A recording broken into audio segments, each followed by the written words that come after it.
नमस्कार बच्चों। कल की तासिका में हमने पढ़ा था कि आचार्य हजारी प्रसाद द्विवेदी जी इनकी बेटी, इस पाठ में हमने पढ़ा था कि इनकी बेटी एक सवाल पूछती है कि पिताजी नाखून क्यों बढ़ते हैं, पिताजी नाखून क्यों बढ़ते हैं। तब लेखक के दिमाग में यह ख्याल आता है कि भाई ये नाखून बढ़ते क्यों है। और इस पर चर्चा करते हुए हम यहाँ तक आ गए थे कि लेखक ने हमें बताया था कि बढ़ते हुए नाखून किसके प्रतीक है? पशुता के प्रतीक है। तो लेखक ने हमें और एक बात यहाँ समझाई थी, कल की तासिका में हमने पढ़ा था। उन्होंने बताया था कि आज जो होड़ लगी है, एक कंपटीशन लगा है, कौन सा? मेरे देश के पास सबसे ज्यादा अस्त्र है या दूसरे देश के पास। तो लेखक ने यह बात बताने का प्रयास किया था कि हर कोई देश अपने देश को अस्त्र शस्त्रों से सुशोभित कर रहा है। तो लेखक कहना चाहता है ये जो पशुता की निशानी है, ये अस्त्र शस्त्र बनाने की जो होड़ लगी हुई है, इसके नाखून काटने की आवश्यकता है। यानी नाखून किसका प्रतीक है? पशुता का प्रतीक है। यहां तक हम पढ़ते हुए आए थे। तो चलो बच्चों, आज की तासिका में हम उसमें जो शेष भाग रह गया है उसका अध्ययन आज हम करेंगे। ठीक है, चलिए पन्ना नंबर 6 अंतिम वाक्य जो है वहां से पढ़ने के लिए शुरुआत कर देते हैं। लेखक ने कहा था ये अस्त्र शस्त्र क्यों बढ़ रहे हैं? स्वराज होने के बाद, यानी भारत देश स्वतंत्र होने के बाद, हर कोई देश अपनी अपनी स्वतंत्रता जब उन्हें मिली, तब से लेकर आज तक हमारे नेता और विचारशील नागरिक सोचने लगते हैं, जो विचार ज्यादा करते हैं देश की भलाई के बारे में, वह सोचने लगे हैं कि इस देश को सच्चे अर्थ में सुखी कैसे बनाया जाए। देखो बच्चों, लेखक ने एक सीधी सीधी बात यहाँ रखी है। कौन सी बात रखी है? उन्होंने कहा है कि पूरे संसार में जितने भी देश हैं, वो सारे देश अस्त्र शस्त्र बनाने में अपना काफी पैसा और समय बर्बाद कर रहे हैं। वैसे तो देखा जाए तो हर एक आदमी को आदमी के साथ आदमी जैसा व्यवहार करना चाहिए, आदमी जैसा रहना चाहिए। लेकिन हमारा जो विश्वास है, ये जो पूरी मानव जाति है, इस मानव जाति में क्या हो गया है? विश्वास का अभाव हो गया है। वो एक दूसरे से डरते हैं कहीं दूसरा देश हम पर आक्रमण न कर दे, हमें गुलामी में न डाल दे, इसलिए शस्त्रों की होड़ लगी है। तो लेखक क्या कहता है कि हमारे देश के जो नेता हैं और जो विचारशील नागरिक हैं, वो सोचने लगते हैं कि हमारे देश को सच्चे अर्थ में सुखी कैसे रखा जाए, सच्चे अर्थ में सुखी कैसे रखा जाए। देखो हमारी परंपरा, उंगलियां रखो पन्ना नंबर 7। हमारी परंपरा महिमामयी और संस्कार उज्जवल है, क्योंकि अपने आप द्वारा लगाया हुआ बंधन हमारी संस्कृति की बहुत बड़ी विशेषता है, बहुत बड़ी विशेषता है। यहाँ एक शब्द आया है, कौन सा? महिमामयी। लिखो, इसका अर्थ क्या है? महिमामयी का मतलब है गौरवपूर्ण। हमारे भारत देश की संस्कृति कैसी है? गौरवपूर्ण है। लिखो, ये शब्द लिखो, महिमामयी, इसका अर्थ है गौरवपूर्ण।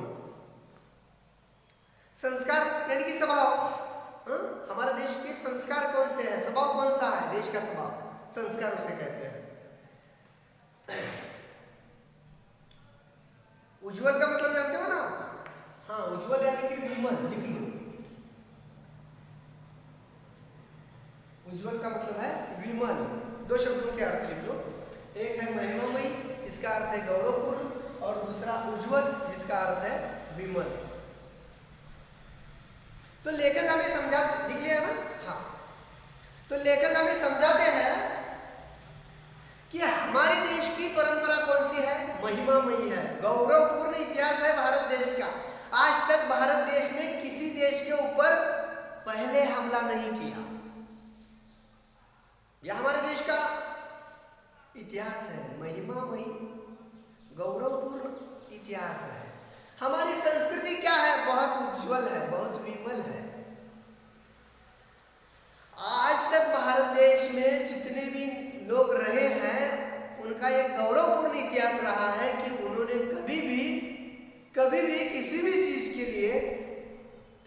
आक्रमण नहीं किया। जब दूसरों ने आक्रमण किया तब हमने जवाब दिया है। जवाब तो देना पड़ेगा।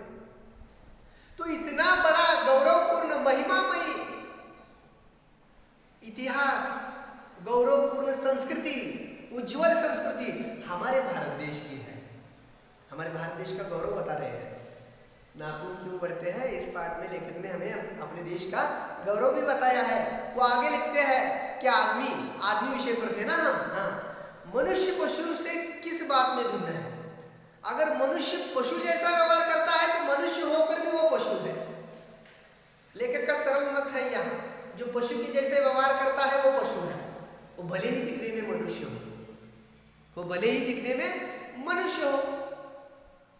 अगर किसी मनुष्य का आचरण किसी पशु से भी बदतर है तो उसे पशु से बदतर ही कहना चाहिए। एखाद्या माणसाची वागणूक जर जनावरांसारखी असेल तर त्याला जनावर म्हणायला नको का, असं लेखक म्हणायला लागले। आदमी में क्या है? उसमें संयम है। उंगलियां रखो, उसमें संयम है। दूसरे के सुख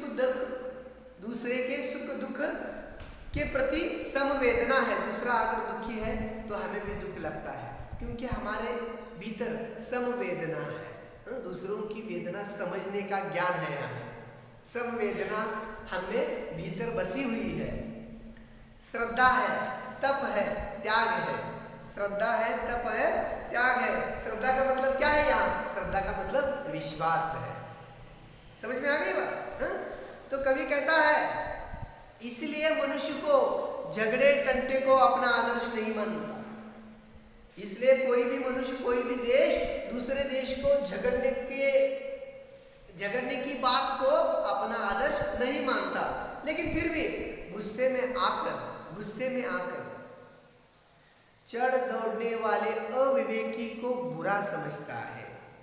अविवेकी का मतलब है मूर्ख। लिखो, अविवेकी।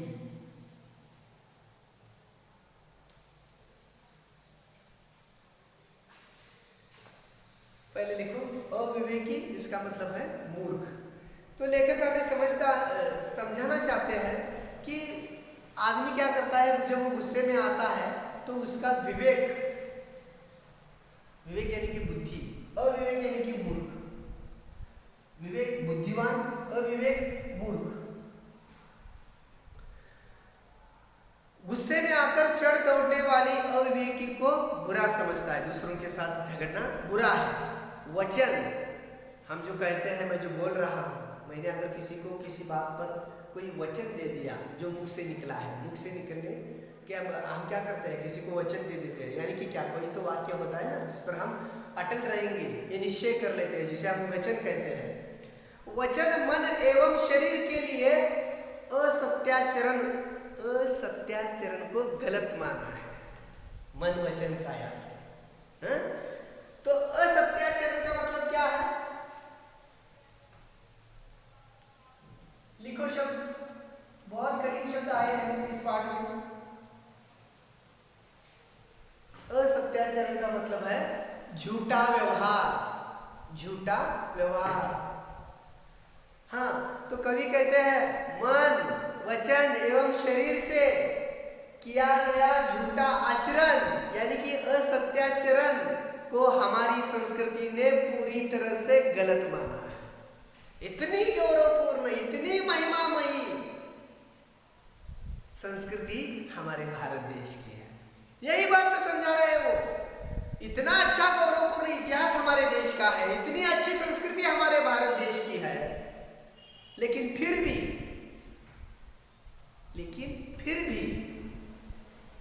कुछ बातों में अब हम क्या कर रहे हैं, हमारी संस्कृति से दूर जा रहे हैं।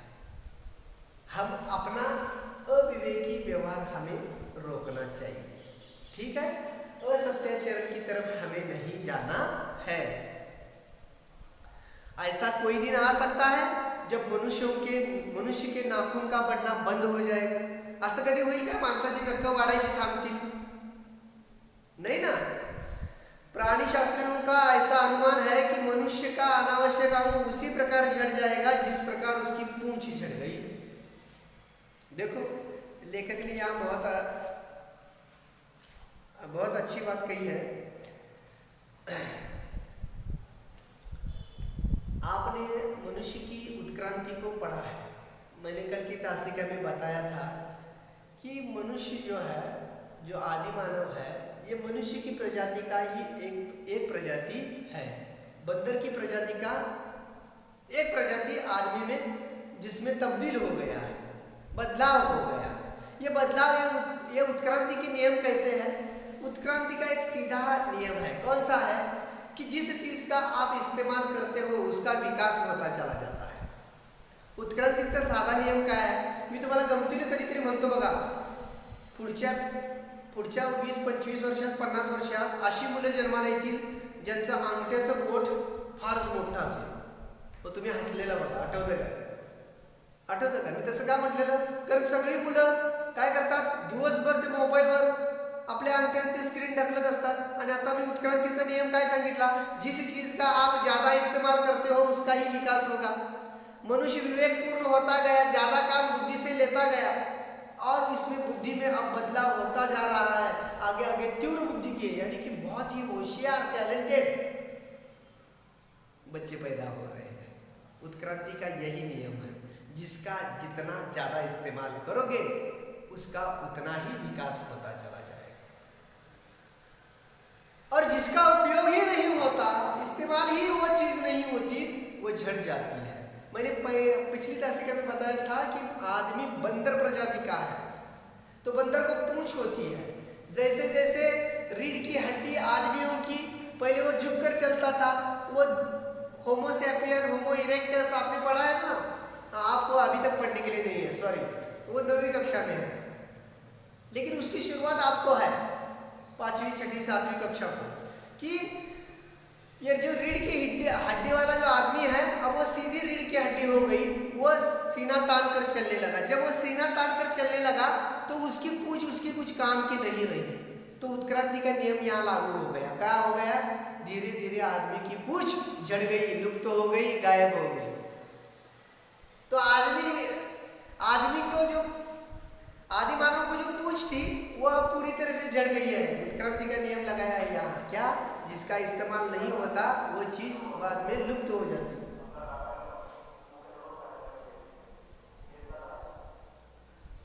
उस दिन मनुष्य की पशुता भी लुप्त हो जाएगी. तो कवि कहता है उस दिन मनुष्य की पशुता भी लुप्त हो जाएगी. जिस दिन पशु के भांति उसे पूंछ थी, जब वो पूंछ जड़ गई तो उसमें जो पशुता थी वो भी लुप्त हो गई. लुप्त हो जाना, गायब हो जाना. शायद उस दिन वो मरणास्त्रों का प्रयोग भी बंद कर देगा. मरणास्त्रों, अब बड़े बड़े अस्त्र बनाए गए हैं मनुष्य को. मनुष्य ने क्या किया है? बड़े बड़े अस्त्रों का निर्माण किया है. किस लिए किया है? कभी सोचा है? दूसरे देश को मारने के लिए. अगर उससे भी आगे निकल जाओ तो एक बात आपको समझ में आ जाएगी कि एक मनुष्य दूसरे मनुष्य को मारने के लिए हथियार बना रहा है, अस्त्र बना रहा है, शस्त्र बना रहा है. समझ में आ रही है ना बात? मुझे क्या कहना है? देखो, नाखून का बढ़ना मनुष्य के भीतर की पशुता की निशानी है. हमारे जो हाथ के जो नाखून है ना, उंगलियों के, ये बढ़ गए हैं. तो कवि का मतलब, कहने का मतलब है यह हमारी पशुता की निशानी है और उसे नहीं बढ़ने देना मनुष्य की अपनी इच्छा है, अपना आदर्श है. तो लेखक यहाँ क्या बात बताते हैं? नाखून को जरिया बनाया है. अगर आप में भी बुरे गुण है तो उन बुरे गुणों को बढ़ने मत देना इन नाखूनों की भांति.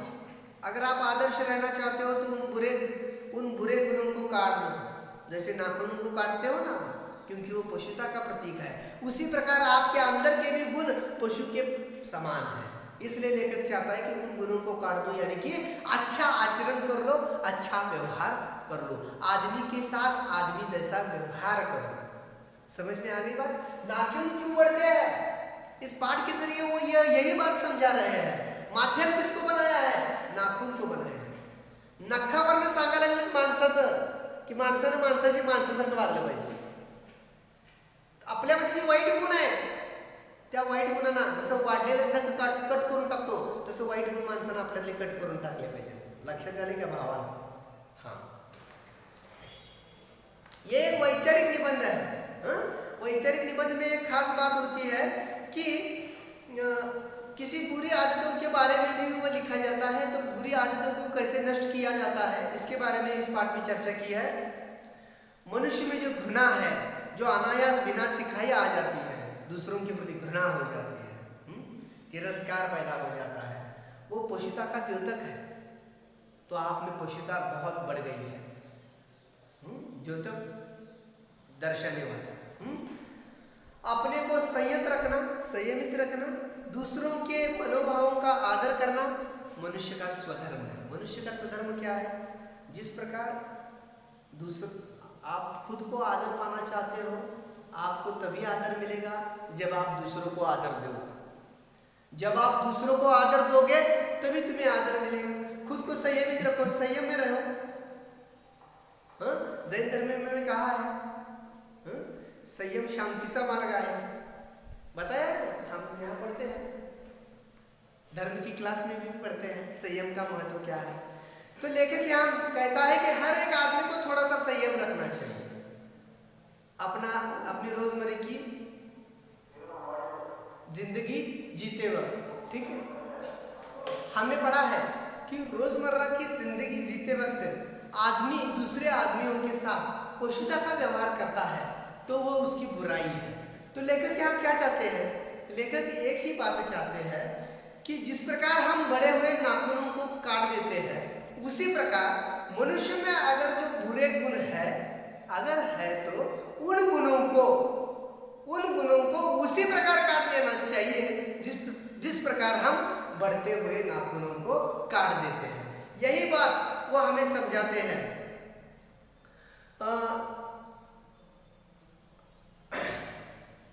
अपने को संयत रखना, दूसरे के मनोभावों का आदर करना, यही मनुष्य का स्वधर्म है। बच्चे ये जाने तो अच्छा हो कि अभ्यास और तप से प्राप्त वस्तुएं मनुष्य की महिमा को सूचित करते हैं। तो कवि लेखक यहाँ क्या बताता है? आप सभी छात्रों को एक बात बताई है। उन्होंने कौन सी बात बताई है? कि अगर आप विद्यार्थी हो तो आपको हमेशा तप करना चाहिए, पढ़ाई करनी चाहिए, एक बात पर अटल रहना चाहिए। जो निश्चय आपने बनाया है उसे प्राप्त करने के लिए आपको जितना बन सके, आपको विद्यार्थी हुआ ठीक है, जितना बन सके आपको उसे लगातार प्रयत्न करते रहना है। जब तक आपके दिमाग में जो चल रहा है प्राप्त उद्देश्य पाने के लिए, जो उद्देश्य आपने रखा है उसे प्राप्त करने के लिए आपको भरपूर प्रयास करना चाहिए।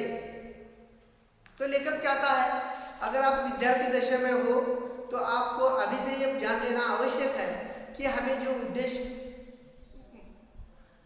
उद्देश्य रखे हैं उसे पाना है, तो हमें तब की जरूरत पड़ेगी। और जब आप ये सारी बातें करके आपने जो उद्देश्य रखा है वो प्राप्त कर लेंगे तो आपकी महिमा और भी गौरवशाली हो जाएगी। मनुष्य की चरितार्था प्रेम में है, मनुष्य की चरितार्था प्रेम में है। तो लेखक यहाँ क्या बताते हैं?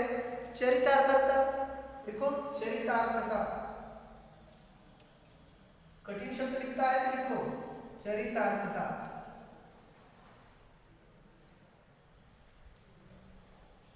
इसका अर्थ लिखो सार्थकता। तो लेखक कहते हैं मनुष्य की सार्थकता प्रेम में है, मैत्री में है, त्याग में है। त्याग यानी कि छोड़ देना, त्याग में है, अपने को सबके मंगल के लिए निश्शेष भाव से दे देने में है। निश्शेष का मतलब क्या है? निश्शेष जब सब कुछ समाप्त हो गया, निश्शेष, शेष यानी कि रह जाना, और निश्शेष यानी कि सब समाप्त हो जाना।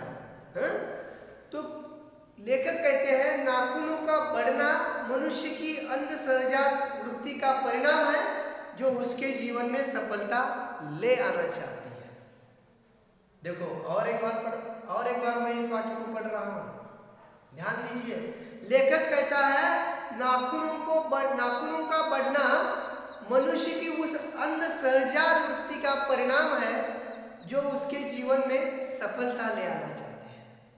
इसका अर्थ मैं बता दूंगा।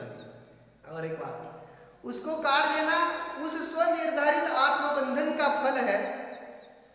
आत्मबंधन, स्वयं पर बंधन, उसको काट देना उस स्वनिर्धारित आत्मबंधन का फल है जो उसे चरितार्थता की ओर ले जाती है। चरितार्थता जीवन की सार्थकता की ओर ले जाती है।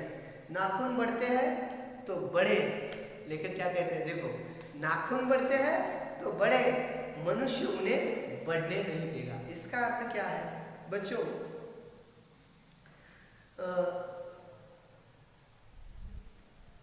लेखक यहाँ बहुत साफ साफ शब्दों में हमें ये बात सिखाना चाहते हैं कि हमारे नाखून जितने बढ़ते हैं बढ़ने दो, हमारे नाखून जितने बढ़ते हैं बढ़ने दो, लेकिन हमारे अंदर जो बुराइयां हैं उन्हें हमें किसी भी प्रकार बढ़ने नहीं देना है। नाखून बढ़ते हैं बढ़ने दो, जब बढ़ेंगे तब हम उन्हें काट देंगे। उसी प्रकार जब आपके अंदर कुछ बुरे गुणों की आदत लग जाती है तो उन बुरी आदतों को आपको उसी प्रकार काट देना है जिस प्रकार हम बड़े हुए नाखूनों को काट देते हैं। यही बात लेखक हमें समझाते हैं, यही बात लेखक हमें इस पाठ के जरिए समझाना चाहते हैं। ठीक है, लेखक फिर से एक बार बता देता हूँ। लेखक की बात सरल है कि आदमियों को आदमी के साथ आदमी जैसा व्यवहार करना चाहिए, मानव धर्म का पालन करना चाहिए, और जो बुरी आदतें हैं उनको हमें उसी प्रकार काट देना है जिस प्रकार हम बड़े हुए नाखूनों को काटते हैं। तो इस वैचारिक निबंध में आचार्य हजारी प्रसाद द्विवेदी जी ने हमें नाखून बढ़ना ये पशुता का चिन्ह माना है, और इसी चिन्ह के माध्यम से उन्होंने आदमियों में जो बुराइयां हैं, बुरे गुण हैं, उनको उजागर किया और उसे किस प्रकार नष्ट करना है, और बच्चों को उनके जीवन का उद्देश्य किस प्रकार प्राप्त करना है, इसके बारे में इस पाठ में आचार्य हजारी प्रसाद द्विवेदी जी ने हमें जानकारी दी है। यहीं पर यह पाठ खत्म होता है। अब आपको क्या करना है? स्वाध्याय। आपको घर में जाने के बाद गृहपाठ नंबर 2 लिख कर ले लो। गृहपाठ नंबर 2 पन्ना नंबर 8 पर, पन्ना नंबर 8 निकालो। उस पर क्या करना है? हमें गृहपाठ क्रमांक 2 लिखना है। गृहपाठ का नाम क्या है? नाखून क्यों बढ़ते हैं। और उसके नीचे कृति पत्रिका छुड़ानी है। जो स्वाध्याय लिखे हैं ना, उसे हम बहियों में लिखने वाले हैं। लिखने के बाद आपको क्या करना है? उसका फोटो निकालना है और मेरे पर्सनल व्हाट्सएप पर मुझे भेजना है। क्या आपने छुड़ाया है या नहीं बहियों में? बहियों में छुड़ाने के बाद आपको क्या करना है? उसकी एक तस्वीर निकालनी है, फोटो खींचनी है और मेरे व्हाट्सएप के नंबर पर मुझे भेजनी है। मैं जांचूंगा किसी छात्र ने जांचे हैं, किसी छात्र ने छुड़ाए हैं और किसी छात्र ने नहीं छुड़ाए। इसकी जांच मैं करूंगा। ठीक है, तो गृहपाठ में क्या लिखना है? प्रश्न क्रमांक 1 जो है प्रवाह तालिका पूर्ण करो। प्रश्न क्रमांक 2 प्रतीक लिखो। और प्रश्न क्रमांक 3 है उत्तर लिखो। उत्तर लिखो। जो भाषा बिंदु है वो मैं व्याकरण के अंतर्गत आने वाले पाठों में आपसे छुड़ाकर लूंगा। आज हमने नाखून क्यों बढ़ते हैं इस वैचारिक निबंध का अध्ययन किया। आपको घर में जाने के बाद फिर से एक बार पाठ को गौर से पढ़ना है और जो स्वाध्याय बताए हैं, जो गृहपाठ बताया है, उसे आपको छुड़ाना है। आज के लिए हम यहीं पर रुकते हैं। धन्यवाद।